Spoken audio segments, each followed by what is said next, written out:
Liam is a bright, energetic, and ambitious 8-year-old boy, but lately his demanding behavior has really gotten out of control. Sometimes it's little things, but they're still tough things. Whining about getting a new toy, complaining about what's for dinner, arguing and badgering his sister for the TV remote. Other times it gets really big, demanding certain things happen in family life, arguing and trying to wear down mom over what time I go to bed. It seemed like it was just an endless argument throughout the day for mom. She was tired of the power struggles and really unsure, how do I help my child learn to not be so demanding while I still am nurturing his heart in the right direction? If this sounds familiar to you at all, you need to watch the rest of this video because I'm going to show you what's going on in your child's heart as well as what you can do about it. When a child struggles with demandingness, it often manifests in arguing, whining, complaining, badgering, all of those types of behaviors. And the goal of those behaviors really is to wear a parent down so I can get what I'm demanding. What's going on in the heart is that we've got an imbalance of several good heart qualities. Picture a seesaw in your child's heart with ambition and contentment right in the middle of that seesaw. Both of those heart qualities are good. We want our kids to be ambitious, to have life goals, and to look to achieve some things. We want them, though, to also learn to be content in all circumstances, as Scripture teaches. Children who are overly content are apathetic. And those are kids who are, 40 years old, living in the basement, playing on their video games and not going anywhere. Children who, though, are overly ambitious are struggling with demandingness, and they need to learn contentment to balance out the demanding. Demandingness is when I place things and activities that I want over the people in my life. I'm valuing things more than people. But Jesus always taught us people are more important than things. That's a little saying you can say to your child whenever they struggle with demandingness. People are more important than things. But how do we affect our child's heart so we actually start seeing contentment develop? Let's dive into some of these strategies. I want you to think about two different categories of strategies. There's strategies we use when our child is being demanding. These are responsive strategies to situations in the moment. We're going to talk about those first. And then we also need some proactive strategies that we can use for planting the right seeds in our child's heart so we can cultivate all the good things we want to cultivate, including contentment. The first thing you can do when your child is starting to get more demanding is stop engaging in the discussion and start using visual language with your child. Think about it. When your kid is, why can't I? But can I do this? But why not that? Oh, come on, I could do this. What if I did this first? Then couldn't I have my way? It kind of feels like you're getting hit in the head with a woodpecker, doesn't it? They're badgering you. Badgers dig, dig, dig, dig, dig. That's how we feel. Use that visual language with your kid, not to lay a guilt trip on them, but to help them understand what they're doing. Many of these children don't realize what they're doing to the relationship. And so we need to awaken their heart to what's going on. So we might say something as simply as, I gave you an answer already, but you keep pecking at me like a woodpecker with these demands. You need to stop. Or, you know what? You keep badgering and digging away at me when I've already given an answer. Help them visualize what they're doing so they can understand they need to stop. And we need to make sure to tell them, I gave you an answer, you need to stop. The second thing we need to do is really switch from the issue to the process.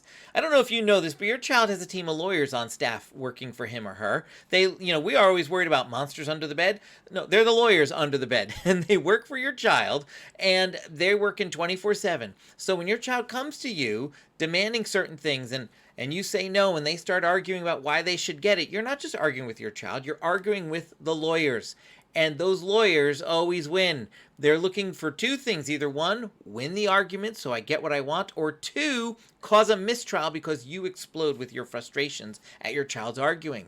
Those are the two goals of that lawyer team. Win the argument and get what I want, or cause a mistrial, because a mistrial is not a no. And so we can live with that. What do? We change the debate. We're not getting into the debate about all the reasons why we're doing something. We're changing it from the issue to the process. This is not the right process. We don't want our children learning, as long as I argue long enough and have the right arguments, I'm going to get what I want. Well, don't get me wrong, I understand it's good for children to learn to stand up for themselves. There are certain careers, including lawyers, that make a good hobby or make a good living using argumentation. Yes, and we want to develop that. But this is unhealthy. This is stepping over the right boundaries in a relationship. We also need our children to learn that when an authority figure speaks, they listen, because when a parent speaks, they need to listen. When a teacher speaks, they need to listen. When a police officer speaks, you need to listen. When a boss in your life speaks, you need to listen. And when Jesus speaks, he wants you to listen so you hear him. So we need to teach these children to listen. And so changing from the issue to the process means I'm not going to debate all the issues and why I'm doing something. I'm simply going to give my answer, and if my kid keeps debating me on it, I'm simply going to look and say something like, I gave you an answer to this already. You need to accept no, something like that. I'd love to say yes, but the way you're going about this is all wrong, and you're continuing to badger and not accept no. So even though I'd love to say yes, I can't, because I don't want to teach your heart that this is the right way for us to relate to each other. The answer is no. And then you need to kind of walk away and give them the gift of time to sort of kind of wrestle with that a little bit on their own and learn to accept no. The truth is, we want to say yes as parents, and I encourage parents to say yes as much as you can. But it is important for children to learn no as well. And one of the ways you can do that and balance those two things out is by postponing your decision until you have more information.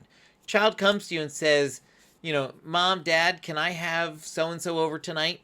And they name a couple of friends. Instead of just saying no, say, tell me more, and let them tell you more. And they might say, oh, well, we came up with this whole plan for, what we were going to do. We're going to have a movie night, and we're going to order pizza. Wow, sounds like you went into a lot of detail coming up with this great idea. I wish you would have come to me sooner so I could say yes right now. But we've got these other things going on, so I can't say yes now, but let's look at the calendar and see when I can say yes. See how you just turn that all around. By asking for more information, you understood better what they were really asking for, and it led you to be able to say yes just in a different way. Yes, for some children, they're not going to accept that, and we're going to go back to the issue in the process and some of these other visual language techniques. But for many kids, this helps them, and they start learning, if I come earlier, it's easier for mom, for dad to say yes. So go ahead and start looking for ways where you can postpone the decision until you have more information, because that helps you and your child in the long run. So we've talked about all these responsive strategies. Let's talk about a few proactive strategies that are going to help you plant the right seeds of contentment up front. The first thing you can do is brainstorm responses in advance with your child. When your child is thinking about something, you can ask them, well, what would you do if I said yes? And what would you do if I said no? Okay, and come up with a way to respond. You can even role play it out with some kids, but think in advance, how are you going to respond? You can even add on to this strategy for when they do ask you later on, okay, are you ready for a no? Are you ready for a yes? You never know what's going to come.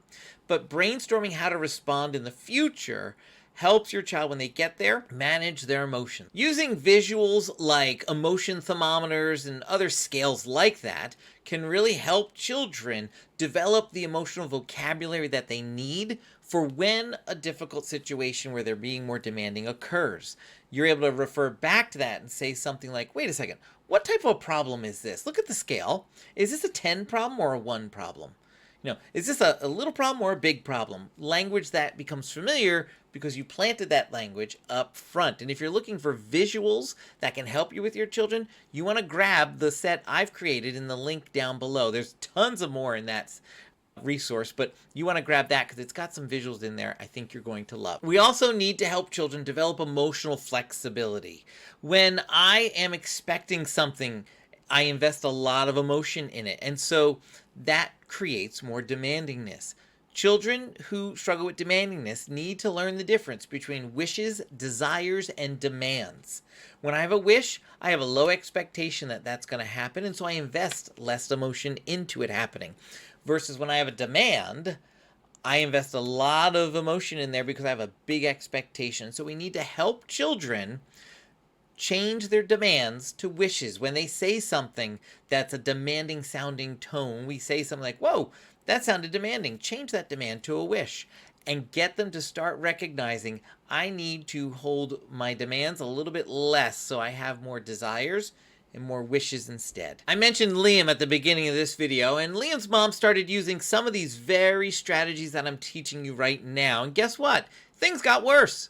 I'm going to be honest with you. Liam got upset. He got frustrated. Why? Because he didn't like the fact that the skill set that he had developed in being demanding wasn't working anymore.